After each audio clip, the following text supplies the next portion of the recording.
नमस्कार दोस्तों, आज मैं आपको तिलकुटा चौथ माता की कहानी सुनाने जा रही हूँ। प्रेम से बोलिए चौथ माता की जय हो, गणेश भगवान की जय हो।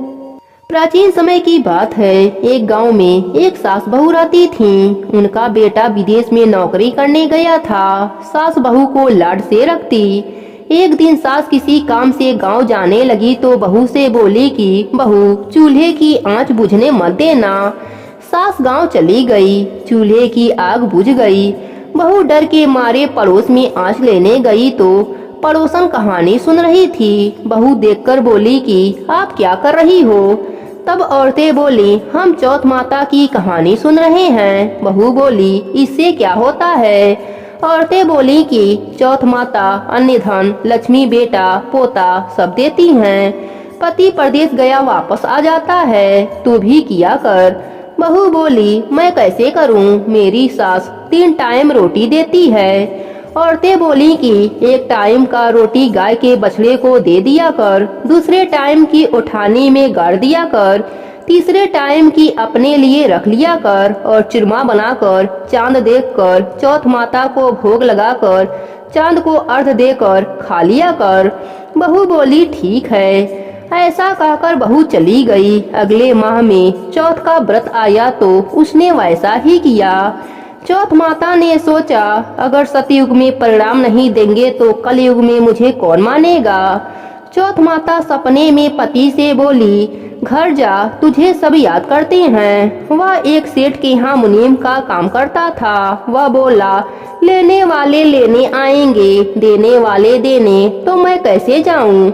चौथ माता ने कहा, कल घी का दीपक जलाकर बैठ जाना, देने वाले दे जाएंगे और लेने वाले ले जाएंगे। पति ने ठीक वैसा ही किया और सेठ से हिसाब करके घर आने लगा। रास्ते में एक सांप मिला। बोला, मैं तुझे खाऊंगा। उसने कहा, मैं अपने घर वालों से मिल लूं, फिर तुम मुझे खा लेना। वह घर आ गया। पत्नी ने दरवाजा खोला पर वह किसी से कुछ नहीं बोला। वह जाकर सो गया। उस दिन चौथ का व्रत था। पत्नी ने व्रत किया।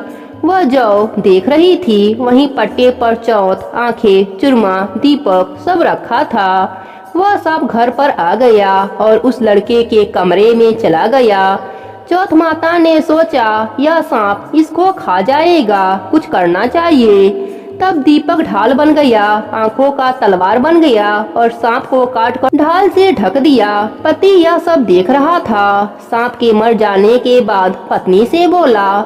तब पत्नी बोली, आप तो मुझसे बोले ही नहीं। तब पति बोला, क्या बोलता, यह देख, मेरा काल मेरे साथ आया था, वह मर गया। फिर दोनों ने आपस में खूब बातें की। सुबह उठा तो माँ से बोला, माँ, मेरे जाने के बाद तू कुछ धर्म कर्म करती थी। माँ बोली, नहीं बेटा, तू था तो मंदिर चली जाती थी, पर तेरे जाने के बाद तो कुछ भी नहीं किया। फिर उसने कहा, बहू से पूछो। माँ बोली, यह क्या करेगी, इसको तो मैं 3 समय खाना देती थी। बहू ने कहा, मैं करती थी। सास बोली, क्या करती थी। बहू बोली, मैं चौथ का व्रत करती थी। सास ने कहा, क्या सबूत है। वह बोली, बछड़े से पूछ लो। बछड़ा ने मुंह खोला तो मुंह में से हीरे मोती झड़ने लगे। फिर बहू बोली, उठानी में देख लो। उठानी को खोदकर देखा गया तो रोटी की जगह सोने चांदी का ढेर हो गया था। तीसरे बनिए से पूछ लो। बनिए की बात भी सही निकली। सास बोली, क्या चौथ माता ऐसी हैं। बहू बोली, हाँ, चौथ माता सबका भला करती हैं, सुख सौभाग्य देती हैं, सबकी रक्षा करती हैं। हे चौथ माता, जिस प्रकार आपने बहू पर कृपा करी, वैसे ही अपने सभी भक्तों पर अपनी कृपा बनाए रखना। प्रेम से बोलिए चौथ माता की जय हो। एक सेठ सेठानी थे। उनके एक बेटा और बहू थे। बहू सबको भोजन करा के फिर स्वयं भोजन किया करती। एक पड़ोसन ऐसी भी थी जो रोज पूछती कि बहू, आज क्या बनाया खाया। बहू कहती, ठंडो बासी। एक दिन उसके पति ने ऐसा सुनकर विचार किया कि आज तो पकवान बनाए जाएं, फिर देखें कि मेरी पत्नी क्या कहती है। उसने तरह तरह के पकवान बनवाए। घर के सभी लोगों ने एक साथ बैठकर भोजन किया। आज भी पड़ोसन ने पूछा तो बहू ने कहा ठंडो बासी। सेठ के लड़के ने सोचा हो ना हो कोई बात अवश्य है जिससे कि मेरी पत्नी ऐसा कहती है। उसने पत्नी से पूछा तुम रोज ठंडो बासी खाया ऐसा क्यों कहती हो, जबकि हम सब ने एक साथ बैठकर कई तरह के पकवान खाए। उसकी पत्नी बोली आपने जो खाया वह बाप बूढ़ों की कमाई है। जिस दिन आप कमा कर लाओगे उस दिन मैं समझूंगी कि ताजा भोजन कर रही हूँ। अब एक दिन लड़के ने माँ से कहा मैं बड़े शहर में कमाने जा रहा हूँ। माँ बोली बेटा अपने पास इतना धन है कि खाया नहीं खुटेगा। माँ के मना करने पर भी बेटे ने स्वयं कमाने का दृढ़ निश्चय कर लिया और जाते समय पत्नी से कहा मैं जब तक कमाकर बहुत सा धन लेकर न आऊं तुम चूल्हे की आग बुझने मत देना। एक दिन चूल्हे की आग बुझ गई तो वह मन ही मन घबराने लगी, कहीं मेरे पति पर संकट तो नहीं आन पड़ा। जल्दी से पड़ोस में से आंच लाकर चूल्हे में रख दूं, ऐसा विचार करके पड़ोस में गई। वहाँ पड़ोसन ने कहा थोड़ी देर में आकर ले जाना। बहू ने पड़ोसन से पूछा आप यह व्रत क्यों करती हैं, इससे क्या मिलता है।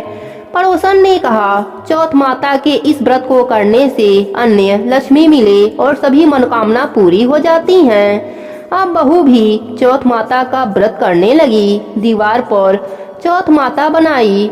उस दिन घी गुड़ का चूरमा बनाकर रात्रि को चंद्रमा को अर्घ देकर भोजन करती।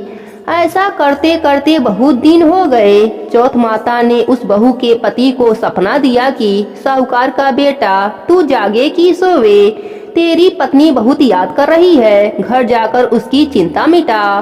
कल तू दुकान खोलकर कक्कू केसर का पगला बना के बैठ जाना, आज तेरा हिसाब किताब चुकता हो जाएगा। अब तो चौथ माता ने जैसा कहा था वैसा ही हुआ। उसने घर जाने की तैयारी की और गाड़ी भर के धन दौलत लेकर चल दिया। रास्ते में एक बड़ा सा काला नाग फन फैलाए बैठ गया और कहने लगा आज मैं तुझे डसूंगा, छोड़ूंगा नहीं, आज तेरी आयु पूरी हो गई है। सेठ के लड़के ने कहा आज चौथ माता ने मुझे सपना दिया तो मैं पत्नी से मिलने घर जा रहा हूँ। वहाँ मेरी पत्नी बहुत चिंता कर रही है, मैं उससे मिलकर जरूर आऊँगा, तब तुम मुझे डस लेना। नाग ने कहा तुम शपथ पूर्वक कहकर जाओ तो मैं तुम्हें जाने दूंगा, परंतु लौटकर नहीं आए तो तुम्हारे घर आकर मैं तुझे डस लूंगा। इस प्रकार सर्प को वचन देकर वह अपने घर पहुंचा। वहाँ सभी से हंसी खुशी से मिला और भोजन करने उदास होकर बैठ गया।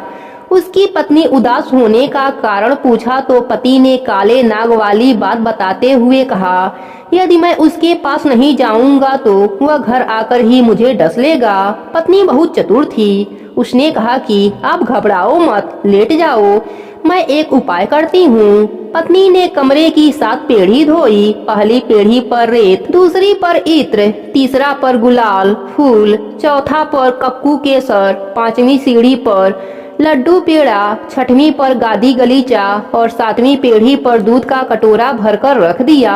इस प्रकार वह 7 ही पेढ़ी सजाकर बैठ गई।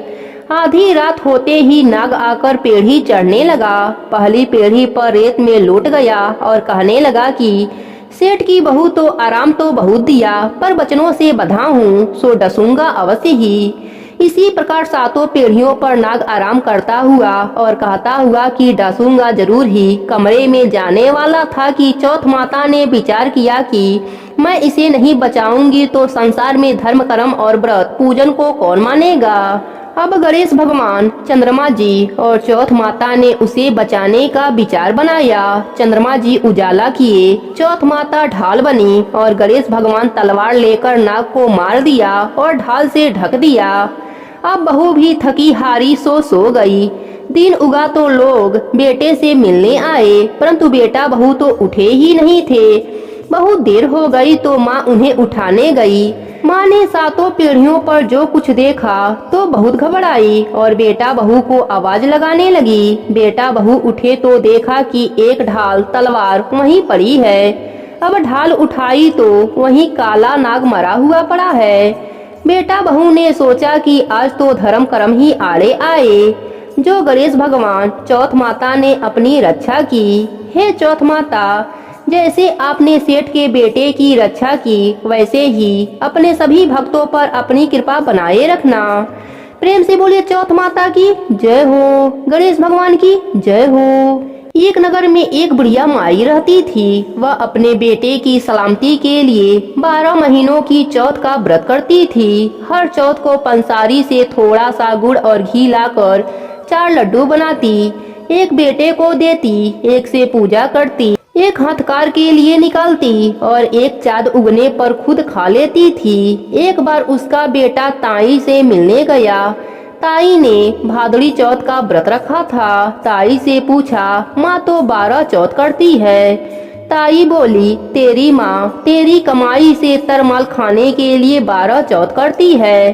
तू परदेश जाए तो वह एक भी चौथ न करे। लड़के को लगा ताई सच कह रही हैं। घर आकर माँ से कहा, मैं परदेश जा रहा हूँ, तू यहाँ मेरी कमाई खाने पीने में उड़ा देती है।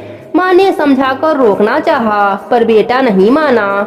माँ ने उसे साथ ले जाने के लिए चौथ माता की आंखें दिए और कहा, मुसीबत में यह आंखें तेरी मदद करेंगे। वह आंखें लेकर रवाना हो गया। घूमते हुए एक नगर में पहुंचा। उसने देखा एक बूढ़ी माई रो रही हैं और पुआ बना रही हैं। उसने कारण पूछा तो बूढ़ी माई ने कहा, बेटा इस नगर की पहाड़ी पर एक दैत्य रहता है। पहले वह नगर में आकर कई लोगों को खाने के लिए मार देता था, इसलिए यहाँ का राजा उसे खाने के लिए हर घर का एक आदमी उसके पास भेजता है। और आज मेरे बेटे की बारी है, इसलिए रो रही हूँ और उसी के लिए पुए बना रही हूँ। वह बोला, तू पुए मुझे खिला दे, तेरे बेटे की जगह मैं चला जाता हूँ। बुढ़िया माई ने खीर पुए उसे खिला दिए। खा पीकर वह सो गया। रात को राजा के सैनिक आए तो बुढ़िया माई ने उसे भेज दिया। दैत्य के सामने पहुंचने पर उसने चौथ माता की आंखें दैत्य की तरफ फेंक कर कहा, हे चौथ माता, यदि मेरी माँ मेरी सलामती के लिए व्रत करती है तो दैत्य का सिर कटकर गिर जाए। तुरंत दैत्य का सिर कट गया। लड़का वापस आ गया। राजा ने उसे उपहार देकर विदा किया। चलते हुए एक दूसरे राजा के नगर में पहुंचा। इस राज्य में आमा तभी पकता था जब एक इंसान की बलि दी जाती थी। सिपाहियों ने उसे पकड़कर आमे में चुनवा दिया। लड़के ने आंखें आमे में डाले और कहा, हे चौथ माता, यदि मेरी माँ मेरे लिए व्रत करती है तो आमा मेरी बलि के बिना ही झट से पक जाए। आमा तुरंत पक गया। आमे में से मिट्टी की जगह सोने चांदी के बर्तन निकले। अंदर से लड़का बोला, बर्तन धीरे धीरे निकालना, मुझे लग जाएगी। राजा ने उसे निकलवाया और पूछा, इस आमे से तुम बच कैसे गए? लड़के ने बताया कि उसकी माँ चौथ माता का व्रत करती है, व्रत के कारण ही बच पाया है। राजा को विश्वास नहीं हुआ। उसने एक चांदी की सुराही मंगवाई और कहा कि सुराही की नली से निकलकर दिखाओ, तभी मुझे विश्वास होगा। लड़के ने चौथ माता को याद करके आंखें सुराही में डाले और कहा, मैं भौरा बनूं, सुराही से निकलूं। लड़का भौरा बनकर सुराही से निकल गया।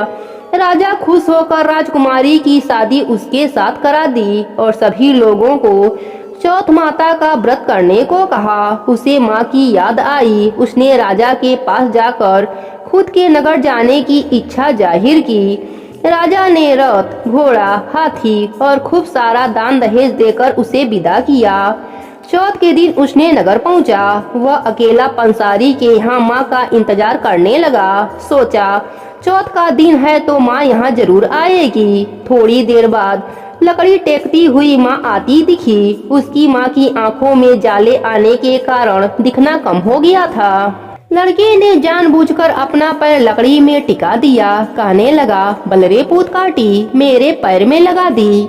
माँ ने उसे नहीं पहचाना। कहने लगी, भैया मुझे चाहे कितनी गाली निकालो पर मेरे बेटे को कुछ मत कहना। बेटा माँ के चरणों में गिर पड़ा। कहा, माँ मैं तेरा ही बेटा हूँ, मुझे माफ कर दो। माँ ने उसे गले से लगा लिया। नगर के लोगों ने विश्वास नहीं किया कि वह उसी का बेटा है। बुढ़िया माई ने चौथ माता को याद करके कहा, हे चौथ माता, यदि मैं अपने बेटे के लिए व्रत करती हूँ तो मेरे स्तन में से दूध निकल आए और उसकी धार मेरे बेटे के मुंह में गिरे। माँ के स्तन से दूध की धार निकलकर बेटे के मुंह में गिरने लगी। लोग चौथ माता की जयकारा लगाने लगे। उस नगर के सभी लोग चौथ माता का व्रत करने लगे। हे चौथ माता, जैसे आपने बुढ़िया माई और उसके बेटे की सहायता की, वैसे ही अपने सभी भक्तों पर अपनी कृपा बनाए रखना। कहानी अधूरी हो तो पूरी करना, पूरी हो तो मान रखना। प्रेम से बोले चौथ माता की जय हो, गणेश भगवान की जय हो, माघ मास की जय हो।